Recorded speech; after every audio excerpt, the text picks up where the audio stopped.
पापा नया घर बिल्कुल तैयार हो चुका है। सोच रहा हूँ कि वहाँ दीपावली पर शिफ्ट कर लूँ। सिद्धार्थ ने अपने पापा गोविंद प्रसाद जी से कहा। सिद्धार्थ गोविंद जी और सुधा का इकलौता बेटा है। सुधा वहीं पर बैठी मूक दर्शक बनी चुपचाप सुन रही थी। पिछले कुछ दिनों से उसने किसी भी बात पर रिएक्ट करना छोड़ दिया था। नए घर की उमंग में सिद्धार्थ और उसकी पत्नी रिया दोनों बेहद खुश थे। सिद्धार्थ बहुत बड़ा अफसर है। रिया भी अमीर खानदान से ताल्लुक रखती है। गोविंद जी ने अपने घर को बहुत चाव से बनवाया था।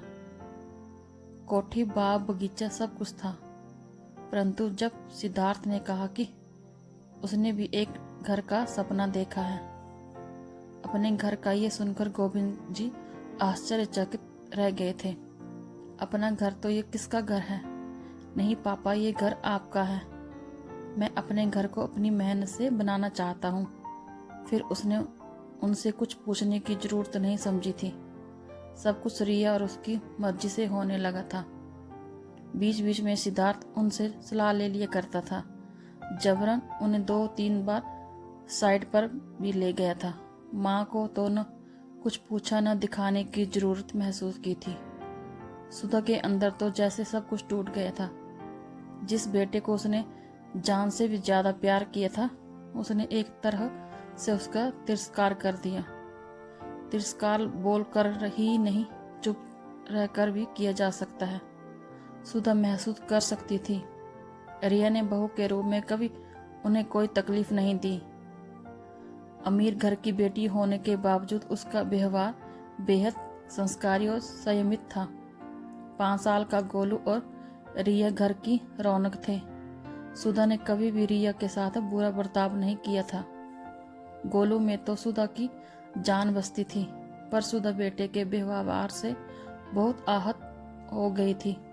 कभी कभी गोविंद जी से अकेले में बात करते हुए पूछती थी कि ये मुझे मेरे किन पापों का फल मिला। एक ही बेटा, वह भी घर छोड़कर चला जाएगा। गोलू और रिया ये कहकर उसके आंसू निकल आते थे। मैंने तो अपने सास ससुर की दिल से सेवा की, कभी उनका दिल नहीं दुखाया। अम्मा जी ने तो अंतिम समय मेरे सिर पर हाथ रखकर आशीर्वाद दिया था कि ईश्वर हमेशा तुझे खुशी देंगे। फिर पता नहीं हमारे परिवार को किसकी बद्दुआ लग गई।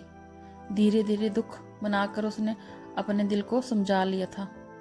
गोविंद जी उसे समझाते कि तुम्हारा जब मन करे वह चली जाना। बेटे की तरक्की पर दुख नहीं मनाते, खुश होते हैं। रिया और सिद्धार्थ एक एक चीजें चुन चुन कर ला रहे थे। गोविंद जी को बेटे से दूर होने का दुख था, पर उन्होंने जाहिर नहीं किया। वो उसे महसूस कराते कि वो उसकी खुशी में खुश हैं। आज धनतेरस है। गृह प्रवेश की सारी तैयारियां हो चुकी थी। सिद्धार्थ और रिया नए घर की खुशी में बेहद उत्साहित थे। सिद्धार्थ सुबह सुबह नए कपड़े लेकर माँ पापा के रूम में आया।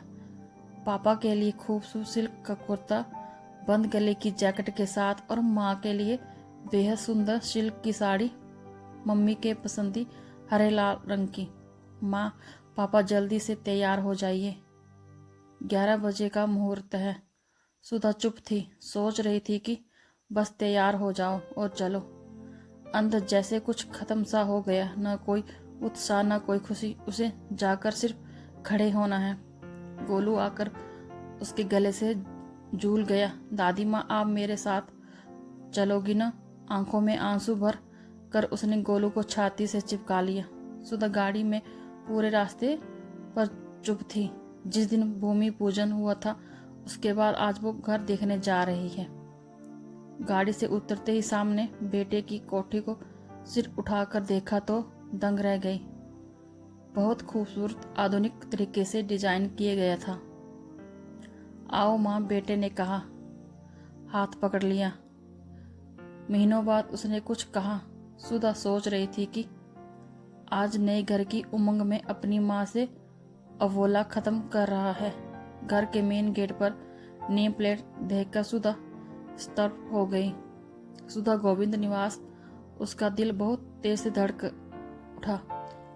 बेटा माँ के चेहरे के भाव पढ़ने की कोशिश कर रहा था। अंदर रिया खड़ी मुस्कुराई। आइए माँ, आपके नए घर में आपका स्वागत है। ये लीजिए आपके अमान। रिया ने घर की चाबियां सुधा के हाथ में रख दी। बेटे ने माँ का हाथ चूम लिया। माँ, अपने नए घर में भगवान के लिए भोग अपने हाथ से बनाओ, पर प्रसाद मेरी पसंद का होगा। सुधा समझ ही नहीं पा रही थी क्या बनाऊं। सुधा की आंखों से आंसू टपक पड़े। हलवा बनाऊंगी मेरे कान्हा जी की और तेरी पसंद का। पहले अपना और पापा का रूम देख लो। माँ सुधा को लगभग खींचते हुए रूम में ले गया। सुधा देख रही थी उस रूम में सब कुछ उसकी पसंद का है। पापा के लिए रॉकिंग चेयर, उसके लिए सामने से खुलने वाली खिड़की, सुबह सुबह सूर्य की पहली किरण के दर्शन, सूर्य भगवान को नमन करना, ये उसका सपना था जिसे वह कभी सिद्धार्थ से कहा करती थी। बाहर तुलसी जी का चौरा जैसा वो हमेशा चाहती थी। अरे ये तो उसका लगाया हुआ मनी प्लांट है, इसके लिए वह कितना परेशान हुई थी। माली ने उसे उखाड़ कर गुल दाऊदी लगा दिया था तो उसने माली को कितना डांटा था। तो मेरे बच्चे को सब कुछ याद था। उसका मन पुलकित हो उठा। कमरे की एक चीज को छू कर देखा था कि माँ, आपने क्या सोचा था? आपका राजा बेटा आपके बिना खुश रहेगा? रिया मुस्कुराती हुई कह उठी। माँ, आपका बेटा तो मेरे गोलू से भी छोटा है। माँ, सिद्धार्थ ने सुधा को बाहों में समेट लिया। और आपके संस्कार इतने कमजोर नहीं है। आपने क्या सोचा कि आपका बेटा आपको और पापा को यूं ही अकेला छोड़ देगा? नहीं माँ, वो घर मेरा है जो पापा ने मुझे दिया, और ये घर आप दोनों का है जो मैंने आपको दिया है। गोविंद जी आश्चर्यचकित थे। पर बेटा, परिवार तो 2 हिस्सों में बंट जाएगा ना? कैसे बंटेगा पापा? ये घर मेरे ऑफिस के पास है, इसलिए वर्किंग डे पर यहाँ रहेंगे और वीकेंड पे वहाँ मैं दादी माँ के साथ ही सोऊंगा। ऐसा कहकर गोलू दादी के आंचल में छिप गया।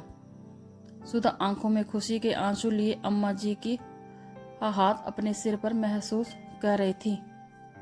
कहानी अच्छी लगी हो तो लाइक और शेयर करें, कमेंट में बताएं। वो चैनल को सब्सक्राइब करना ना भूलें। धन्यवाद।